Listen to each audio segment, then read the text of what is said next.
শুভেন্দু বিধানসভা কেন্দ্র নন্দীগ্রামে আবারও সমবায় ভোটে জয় জয়কার বিজেপির সঙ্গে উচ্ছ্বসিত তৃণমূল। ও নন্দীগ্রামে আমরাতলা সমবায় কৃষি উন্নয়ন সমিতি লিমিটেডে আজ ভোট গ্রহণ ছিল। এই সমবায়ের মোট গভর্নিং বডির মেম্বার 10 জন। এই 10 জন মেম্বারকে নির্বাচিত করার জন্য মোট 60 জন প্রার্থী নির্বাচনে অংশগ্রহণ করেছিল। বিজেপি 60টি আসনে প্রতিদ্বন্দ্বিতা করেছিল। তৃণমূল সংরক্ষিত প্রার্থীর সংখ্যা ছিল 59 এবং সিপিআইএম 19টি আসনে প্রার্থী দিয়েছিল।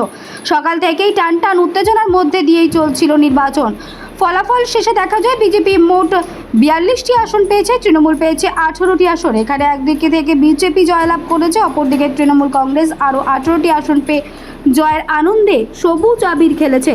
তৃণমূলের দাবি, এই গ্রাম পঞ্চায়েত এলাকায় বিজেপি দখলে সেই জায়গায় দাঁড়িয়ে 18টি আসন জয়লাভ করেছে।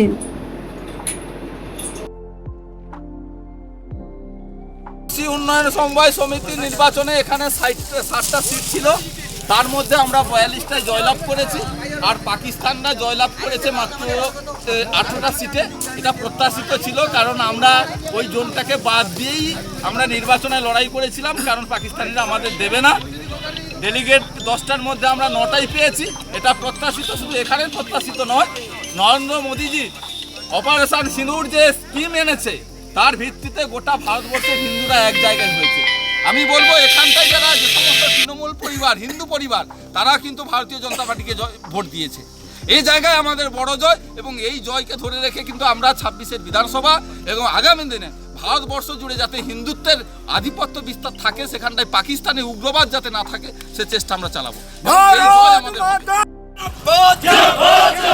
বিজেপি